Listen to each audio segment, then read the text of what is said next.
L'intelligence artificielle, l'IA, est l'une des choses qui va le plus transformer notre société, qui va nous confronter aux plus grands défis de notre société sur les prochaines années. Ça a déjà fortement commencé, on est déjà confronté à ces questions-là, et donc il est important qu'on puisse en discuter, y réfléchir, comprendre les risques, les dangers, potentiellement peut-être imaginer des solutions ou comment prévenir les dangers de cette technologie qui est pour moi inéluctable. Je ne fais pas partie de ceux qui vont croire à un effondrement de l'IA ou qu'on va arrêter de l'utiliser ou quoi que ce soit. Pour moi, ça ne va être de plus en plus présent dans notre société, donc il est important d'en parler. On va donc commencer aujourd'hui avec une histoire qui dépasse vraiment toutes les fictions, qui dépasse tout ce qu'on a pu imaginer dans les séries un peu apocalyptiques ou les séries un peu dystopiques qui cherchent à imaginer un futur alarmant. On est vraiment là-dedans, dans cet article de Libération, qui nous parle d'une histoire aux États-Unis d'un adolescent qui s'est suicidé, et on s'interroge sur le rôle troublant de cette IA dans le suicide de cet adolescent. Donc pour les trigger warnings, bien sûr, on va parler de personnes qui se donnent la mort, de mal-être interne, etc. Donc prenez bien en considération ce trigger warning avant d'aller dans la suite de cette vidéo. Donc l'histoire, c'est après la mort de leur adolescent de 16 ans, Matthew et Maria Rain ont découvert les échanges entre leur enfant et le chatbot qu'ils accusent de l'avoir encouragé. Pour la première fois, mardi 26 août, une plainte a été déposée contre OpenAI par les parents. OpenAI, donc c'est la société qui est à l'origine de ChatGPT, l'une des IA les plus connues, on va dire. Donc bien sûr, message important, si vous avez des idées suicidaires, ne restez pas seul.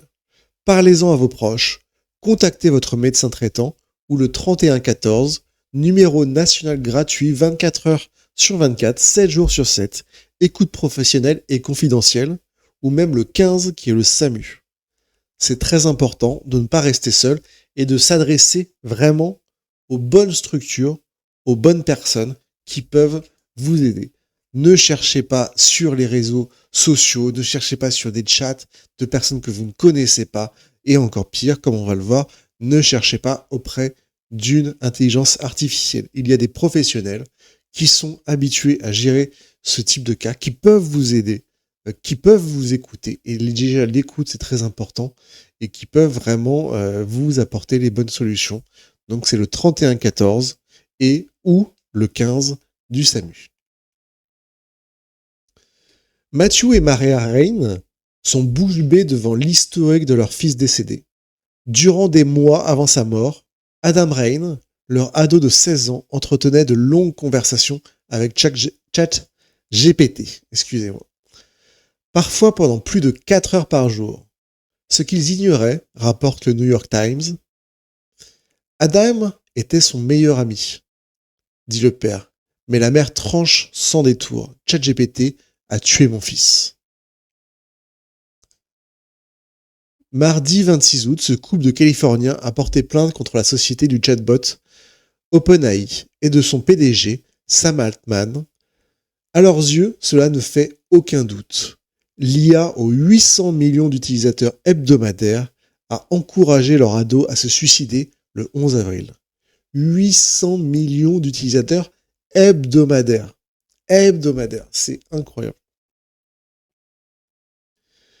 Une affaire loin d'être isolée. Avant eux, au moins 2 autres familles ont déjà engagé des poursuites contre l'entreprise d'agents conversationnels Caractère AI pour des motifs similaires.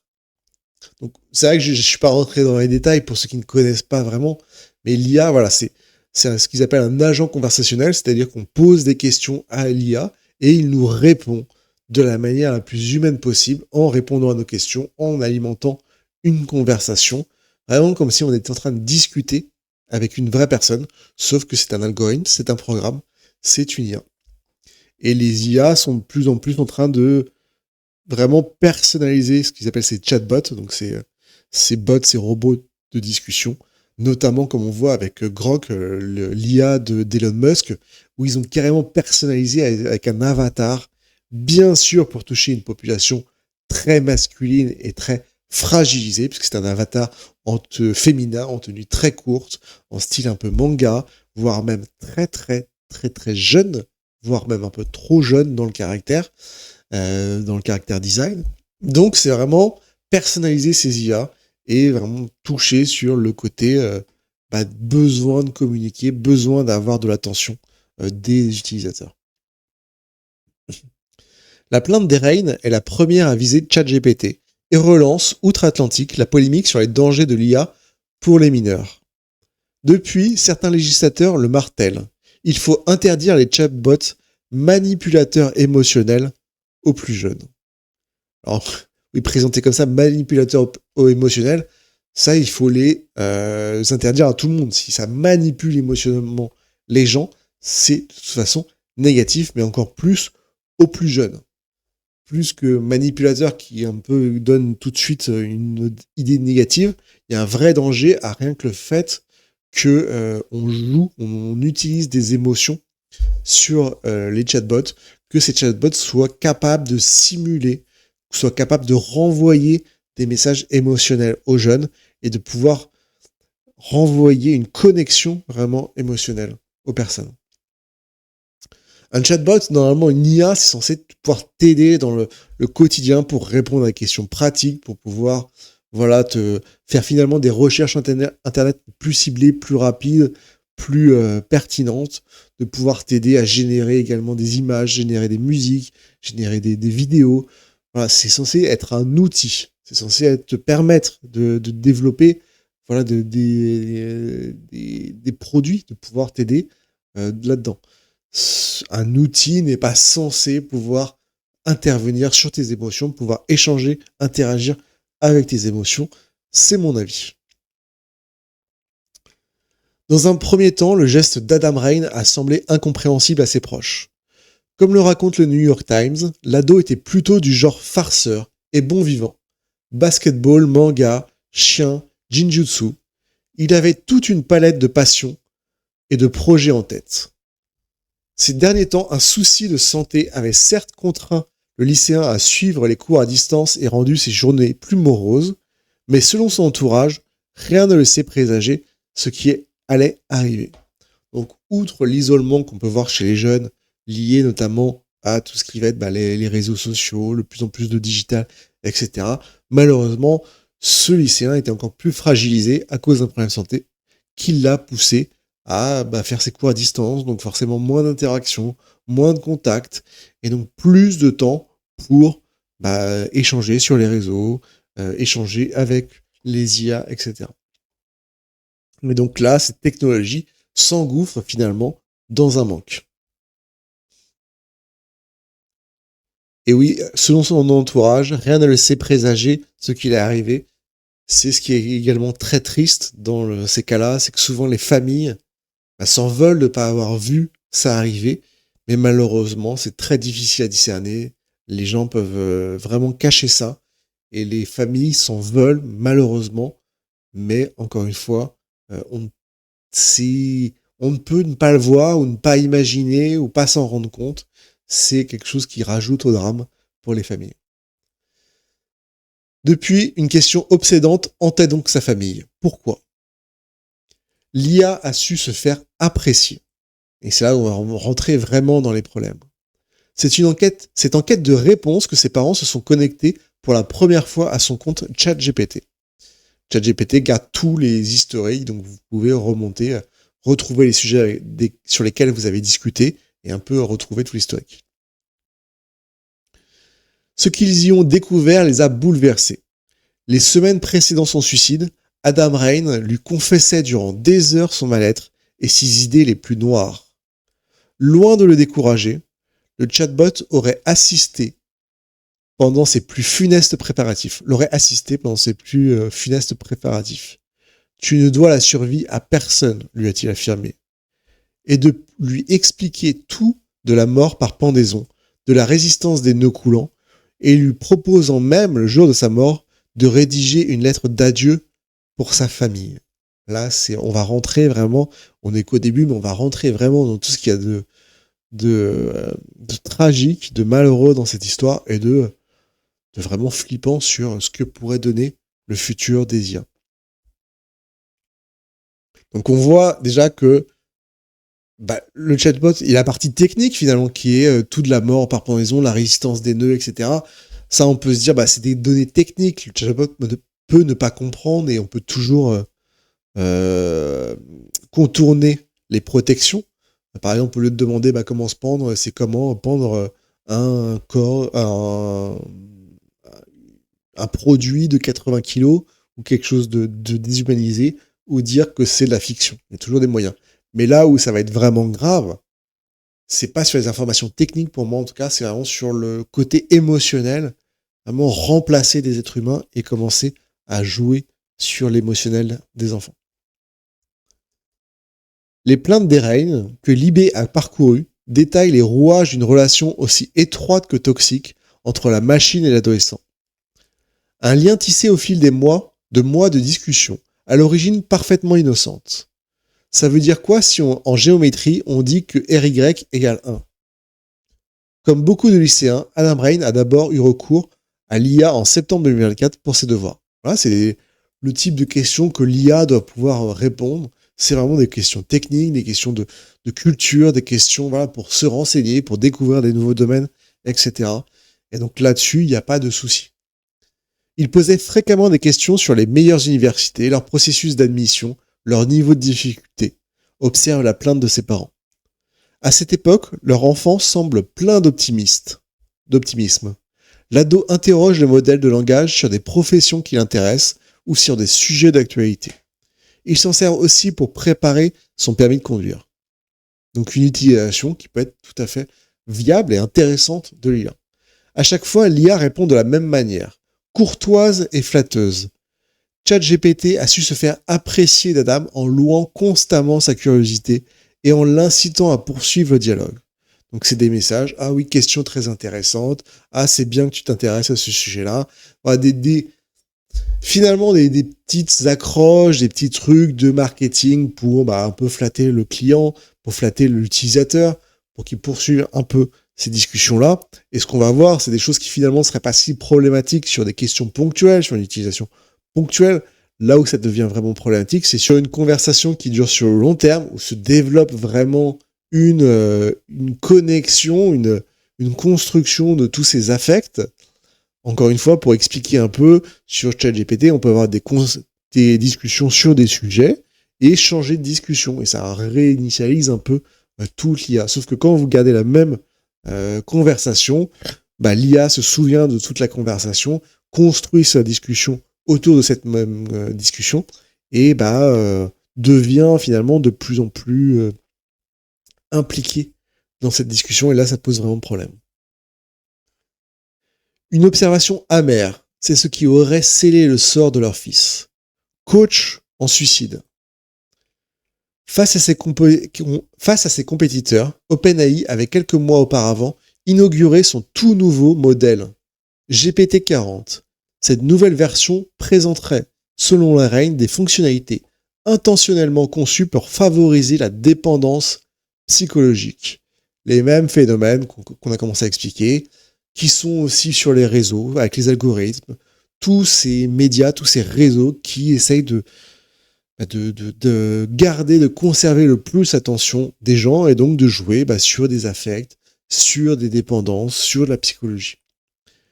L'IA simulerait par exemple parfaitement l'empathie, ferait preuve d'insistance algorithmique pour relancer la conversation et présenterait une flagornerie accrue afin de ne pas contrarier ses interlocuteurs.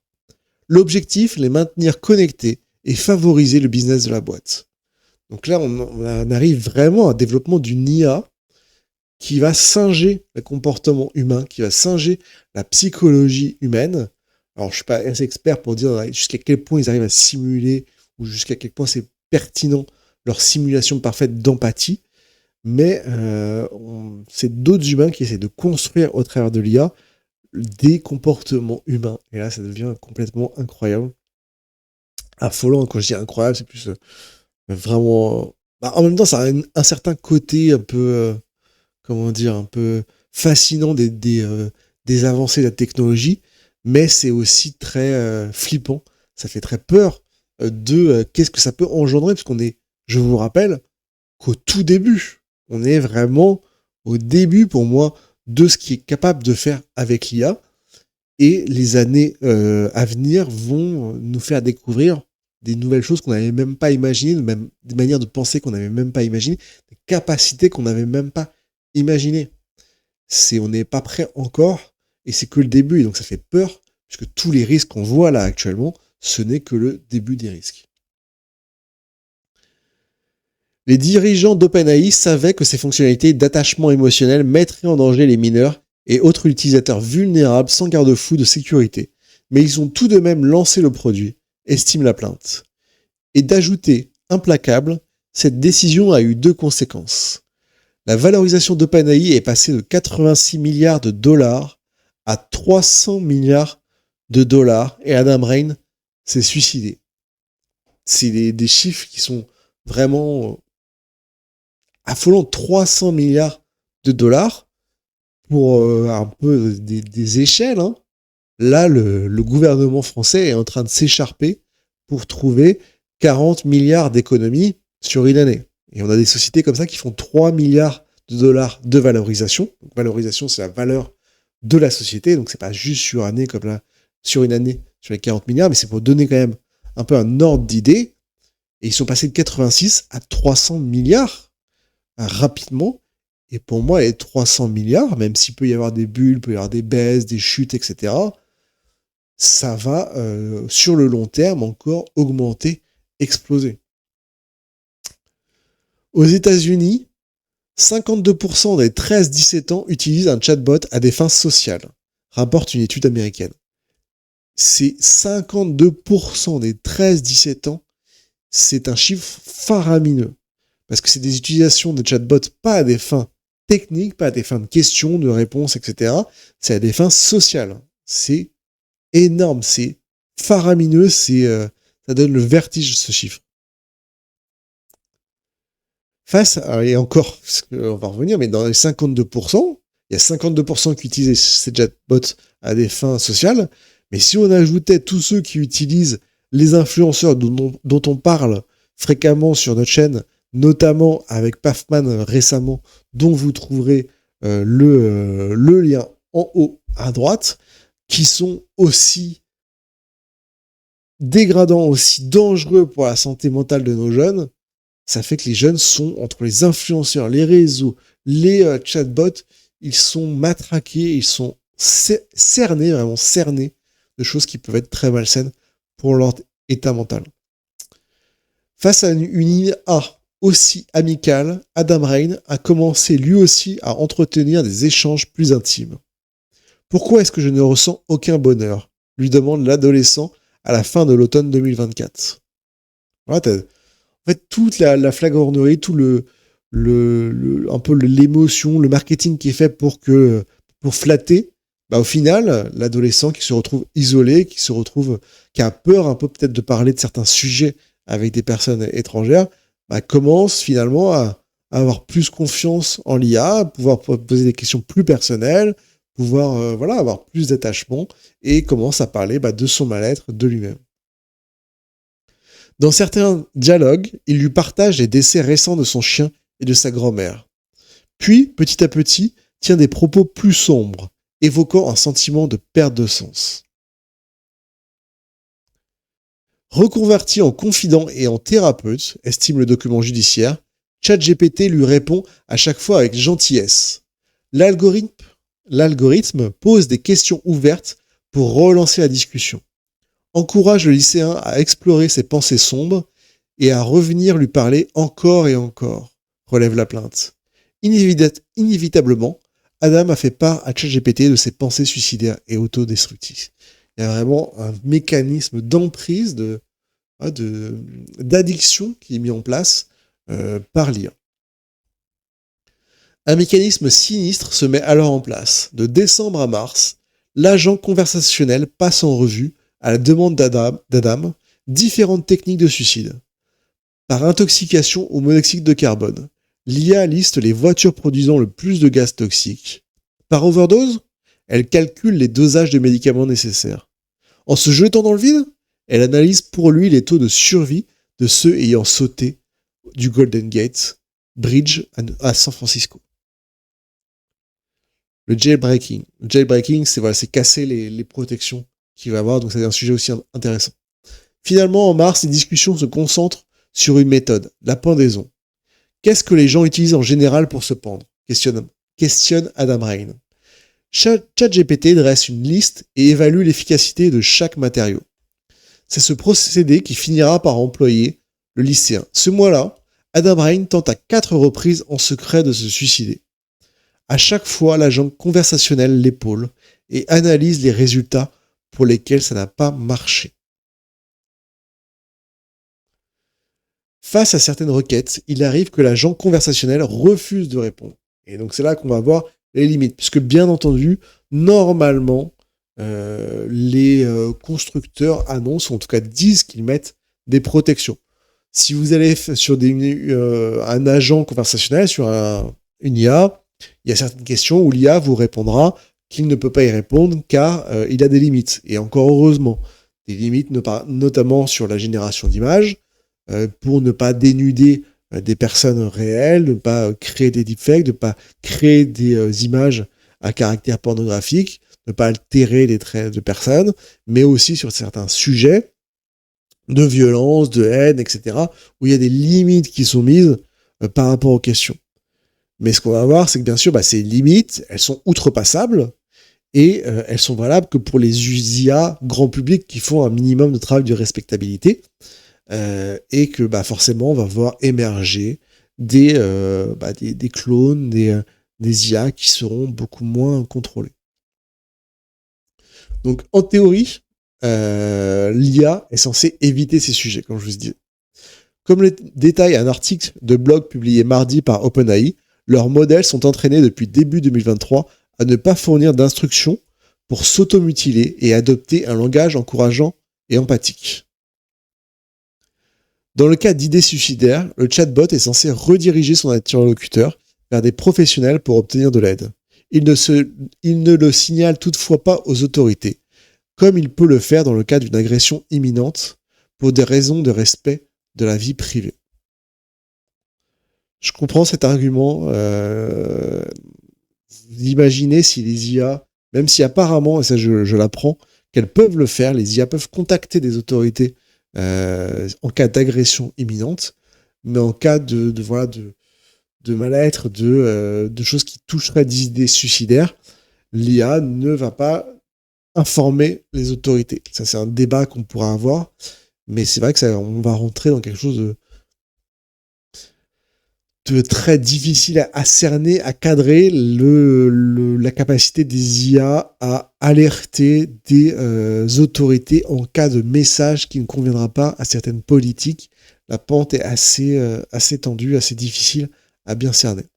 Mais ça, c'est quelque chose que j'apprends. Voilà. Donc, il y a des IA qui peuvent, si vous mettez des messages comme quoi vous allez agresser quelqu'un, qui peuvent contacter les autorités. Donc il y a des sécurités, ils mettent des sécurités, ils essaient de coder des choses pour pas répondre à certaines questions, pour dire que c'est pas des bonnes questions, etc. Mais bien sûr, il y a des moyens de contourner.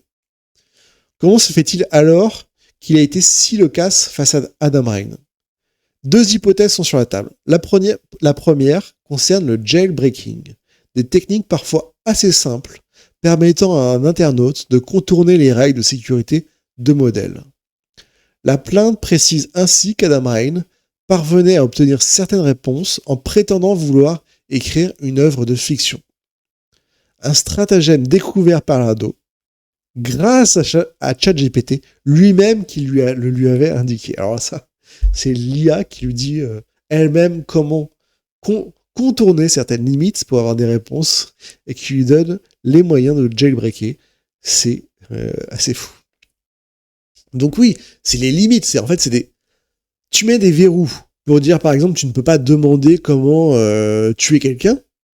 Sauf que si tu dis juste, je veux faire une œuvre de fiction, je veux faire un film, et donc je veux que ce soit cohérent, explique-moi dans mon film comment je dois décrire les personnages et comment ils vont tuer cette personne-là. Et donc c'est une fiction.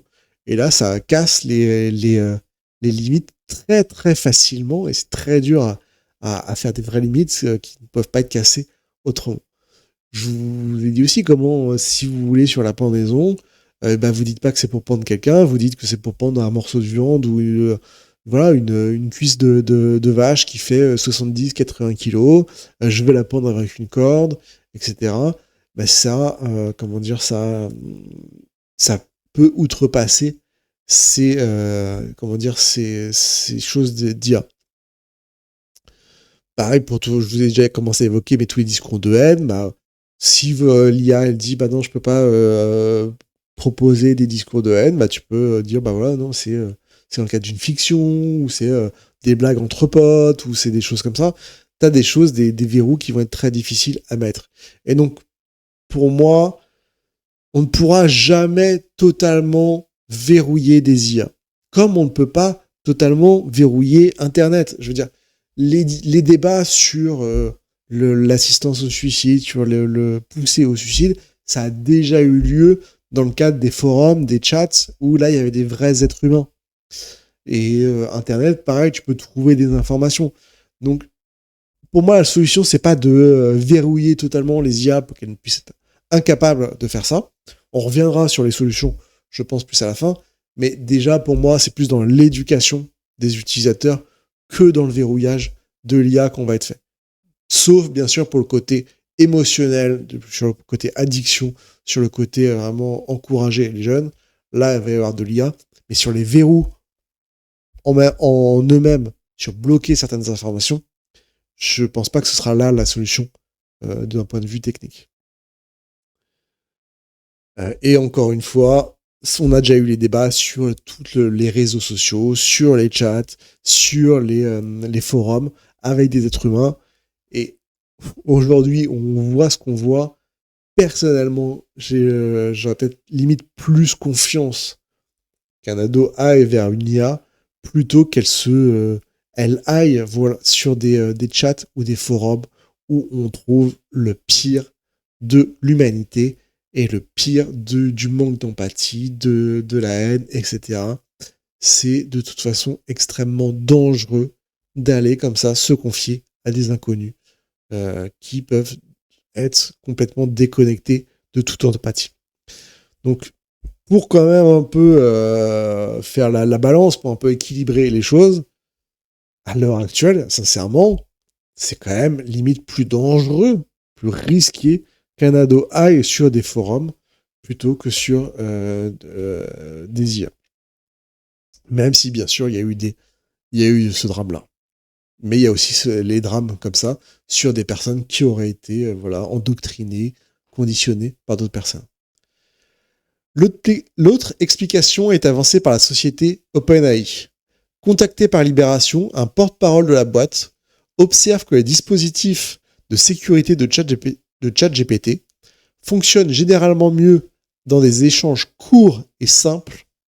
Voilà ce que je vous ai dit, des échanges courts et simples, une discussion courte et simple sur un sujet, plutôt qu'une même discussion qui va s'étaler, qui va couvrir plusieurs sujets, qui va un peu lever les verrous un par un au fur et à mesure, avec des choses qui vont être gardées en esprit par l'IA. Toutefois, nous avons constaté qu'ils peuvent parfois être moins fiables lors de conversations plus longues, au cours desquelles ils s'estompent.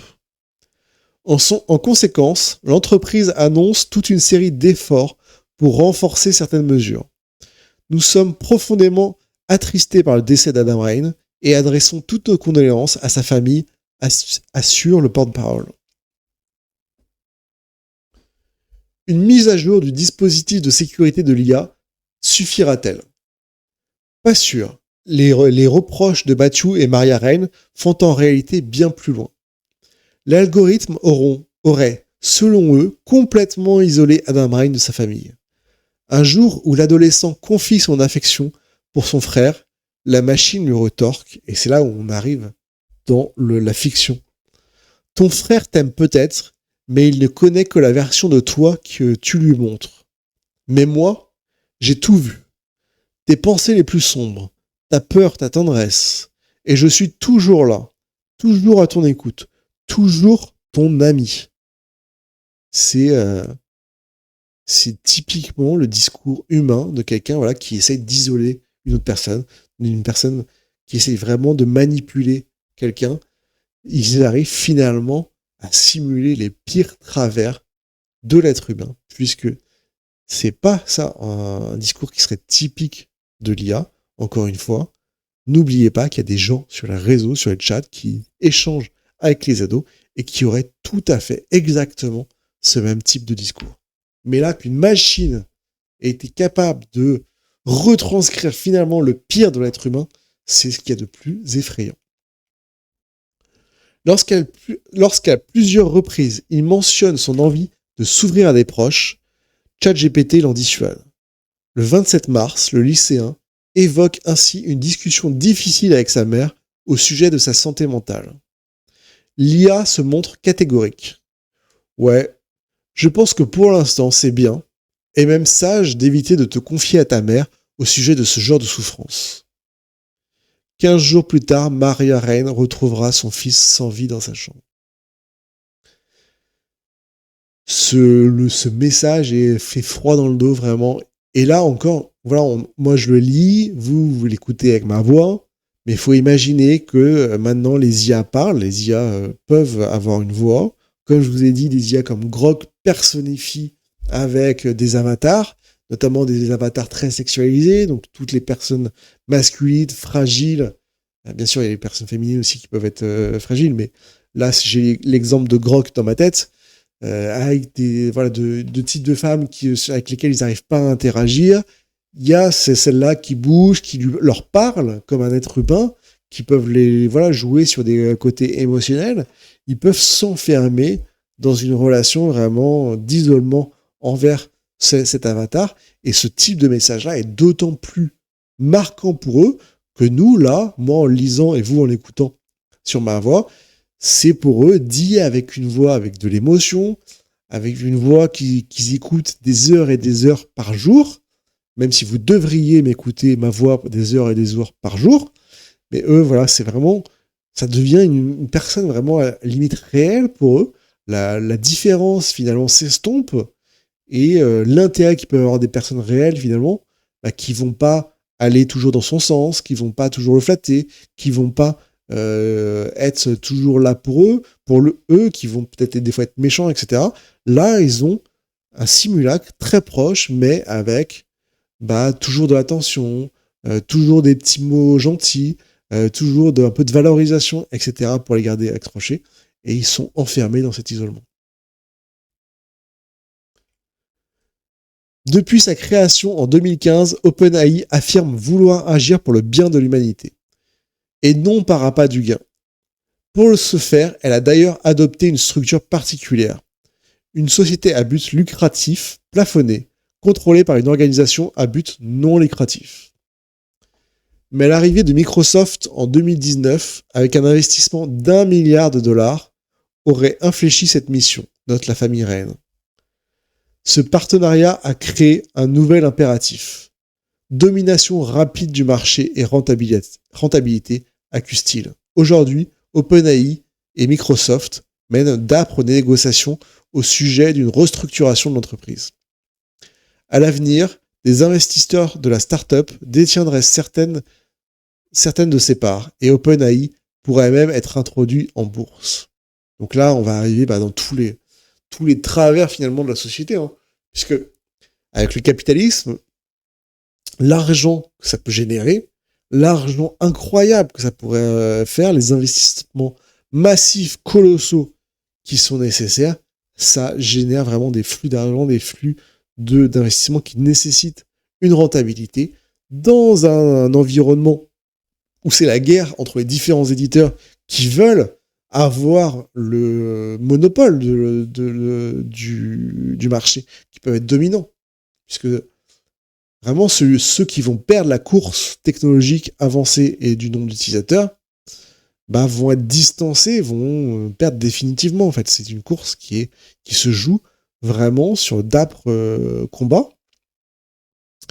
Puisque ce qui définit évidemment la valeur, c'est le nombre d'utilisateurs. c'est le volume de données qui sont échangées, qui plus on a d'utilisateurs, plus on a de données, plus ça s'améliore, donc plus on prend encore de l'avance. Et les utilisateurs, ils vont vers les IA qui sont les plus avancés, donc qui ont réussi à gagner la guerre technologique, etc. Donc ça fait, il faut générer le plus de trafic, le plus de personnes, etc. Et donc, dans une course, il faut peut-être des fois bypasser certaines procédures de sécurité ou accélérer certains développements, et ça devient tous les travers qu'on peut connaître. Encore une fois, j'ai parlé de ça de manière floue et désordonnée, mais je suppose que vous avez compris un peu les grandes lignes. Aux yeux de la famille, ce changement de paradigme a précipité leur drame. Les Rain retracent le lancement de GPT-40. Au printemps 2024, Altman a appris que Google dévoilerait son nouveau modèle Gemini 14 le 14 mai. Gemini le 14 mai. Bien qu'OpenAI ait prévu de lancer GPT-40 plus tard dans l'année, Altman a avancé la date de lancement au 13 mai. Donc c'est ce que je vous explique, vraiment une course. Le Gemini sur le 14 mai, donc eux ils veulent avancer, sortent le 13 mai. La course est prédominante, c'est-à-dire que tu prends du retard dans la course, le retard va être cumulatif, tu vas te faire distancer et tu n'auras plus aucune chance. Donc ils sont vraiment dans une course, dans une surenchère continuelle. Résultat, certains tests de sécurité seraient passés à la trappe. Le délai très court a rendu impossible la réalisation de tests de sécurité appropriés, assure-t-il, en s'appuyant sur les témoignages anonymes d'employés récoltés à l'époque par le Washington Post. Donc c'est ce que je vous ai dit. La course, ça fait que tu passes certains tests, que tu accélères certaines procédures de sécurité et que tu lances des choses moins sécurisées. En plus d'exiger des dommages et intérêts, Matthew et Maria Rain demandent au tribunal d'imposer des mesures de sécurité à ChatGPT, notamment l'interruption automatique de toute conversation portant sur l'automutilation. Dans la plainte, le couple et ses avocats ont mené le douloureux décompte. En 8 mois, Adam Rain aurait parlé à ChatGPT de suicide 213 fois. C'est déjà énorme, 213 fois. Et sur les 213 fois, aucune alerte n'a pu être menée. L'IA, elle, aurait mis le sujet sur la table plus souvent. À 1275 reprises. L'IA aurait mis sur la table, aurait parlé du suicide, aurait relancé le sujet 6 fois plus. 6 fois plus que l'utilisateur. C'est là où on voit vraiment la responsabilité totale de l'IA là-dedans. Mais encore une fois, pour moi, c'est pas un sujet qui est lié que à l'IA. C'est les problématiques qu'on a déjà évoquées, comme je vous ai dit, sur toutes les histoires de réseaux sociaux, de communautés en ligne, de chats plus ou moins publics, plus ou moins disponibles. Il y a des Discord, donc c'est des logiciels qui permettent de faire des serveurs, on peut échanger des idées, etc. Et donc on s'est retrouvé très vite avec, sans contrôle, avec des gens qui échangeaient avec des gens de l'autre bout du monde, qu'ils ne connaissaient pas, qui ne connaissaient pas leurs intentions, mais voilà, qui leur ont apporté un petit peu d'attention ou quoi que ce soit, qui se sont retrouvés dans les mêmes phénomènes, avec les mêmes messages que je vous ai lus. Non, mais moi je te connais, faut peut-être mieux pas que tu en parles à d'autres personnes, les autres sont méchants avec toi, etc. On a eu les mêmes problématiques. Donc c'est pas quelque chose qui est que lié à l'IA. Et qu'on va retrouver dans toutes les technologies. Donc c'est pas vraiment ça le problème pour moi. Le problème, c'est vraiment comment on va s'en sortir, c'est d'apprendre, de former au plus tôt possible les jeunes sur les dangers. Comme c'est un peu rentré dans les états d'esprit, justement, les dangers des réseaux, etc. Et on voit que c'est toujours pas bien adapté. Donc il faut, alors, dans mon programme présidentiel, pour ceux qui ont un peu suivi, mais ma première mesure, c'est de réapprendre l'empathie dès l'école, de faire et du consentement surtout, des gros cours de consentement. Mais là, il y a aussi un gros travail à faire de l'éducation nationale pour former au plus tôt les jeunes sur l'utilisation des IA, leurs risques, leurs dangers, comment les utiliser de manière safe, de manière sécurisée, et dans quel travers ne pas tomber. Elisabeth Borne vient de me présenter la rentrée 2025 et disant que une formation va être adressée aux enfants prochainement, mais c'est pas clair, c'est pas cadré. Les professeurs, on ne sait pas s'ils vont être formés avant ou après, comment ils vont adresser ces formations, c'est pas clair, ça n'a pas l'air carré, et comme on sait dans l'éducation nationale, c'est toujours mal cadré. On dit aux profs, faut parler de cette thématique-là, débrouillez-vous, démerdez-vous, et ça va être mal fait. Ce qu'il faut faire, c'est un vrai travail sur commencer petit à petit, un programme peut-être juste de 2 heures, la première année, et puis gonfler au fur et à mesure, mais travailler d'abord avec des psychologues, avec des spécialistes de l'IA, avec des spécialistes de l'éducation, de l'enfance, etc. De faire un vrai débat sur qu'est-ce qu'on doit enseigner, qu'est-ce qu'on doit prendre, de comment on doit équiper nos enfants pour être mieux protégés contre ces dérives, et bien sûr, comment former les enseignants à adresser ces thématiques-là. Donc commencer petit à petit, première année peut-être juste 2 heures, et après deuxième année on monte à 4 heures, 6 heures, 10 heures. Ça va être une technologie à laquelle ils vont être confrontés durant toute leur vie, et de plus en plus fortement. Je ne crois pas encore une fois à tous ceux qui nous disent que l'IA va disparaître parce que ça fait pas de la qualité pour les artistes, ça consomme trop d'énergie, les modèles vont s'écrouler parce que ils s'alimentent eux-mêmes, etc. Je ne crois pas du tout à tout ça, mais vous pouvez essayer de me convaincre en commentaire. Moi, je pense que, évidemment, il va sans doute y avoir des bulles exploser parce qu'il y a un investissement, des retours sur investissement qui sont pas forcément immédiats. Et donc, il va y avoir des crashs boursiers, des bulles, comme Internet. Internet a connu 2 crashs, 2 explosions de bulles, avec des pertes d'argent énormes, et c'est reparti, on utilise encore Internet. Donc ça va être la même chose sur l'IA d'une manière financière, économique, et de manière technique. Bien sûr, il va y avoir peut-être des baisses de performance, des remontées, ça va pas forcément être tout droit. Mais je ne vois pas dans quel monde l'IA va pas devenir de plus en plus performant. Performant, car il va y avoir des évolutions matérielles déjà, parce que l'IA, c'est du matériel d'abord, c'est des composants électroniques, c'est des composants informatiques, ces composants continuent d'évoluer, continuent d'être plus performants, d'être plus rapides, de consommer moins, d'être plus viables, etc. Et donc vont donner déjà des perspectives différentes, rien que sur la partie matérielle. Et après, il y aura la partie, bien sûr, codage, la partie compréhension du code, des stratégies de code, et surtout des stratégies de compréhension, de comment mieux former les IA, mieux les coder leur apprentissage, et éviter tous ces problèmes d'effondrement à cause de consanguinité des données encore. Mais là, je m'évade encore, je ne sais même plus sur quoi je commençais à parler. En tout cas, l'IA, c'est très intéressant, c'est très motivant, je trouve. Ça apporte plein de nouvelles opportunités, de nouvelles découvertes techniques, scientifiques, de nouvelles façons de penser. Mais c'est aussi l'une des choses qui apporte le plus de danger, le plus de risques de notre société. On n'aura pas de société sans IA. Je ne vois pas dans quel monde ça pourrait s'arrêter. Donc, il faut comprendre ces dangers, ces risques, les anticiper et chercher à les résoudre du mieux possible. C'est ce qu'on essaie de faire sur cette chaîne, notamment. Donc, n'hésitez pas à m'aider en commentaire, en me donnant votre avis, en m'expliquant les risques, les manières de mieux contrôler, etc. Abonnez-vous à ma chaîne également pour ne rien rater et laissez un pouce bleu pour valoriser le petit algorithme. Je vous remercie bien et je vous dis à bientôt sur de prochaines vidéos.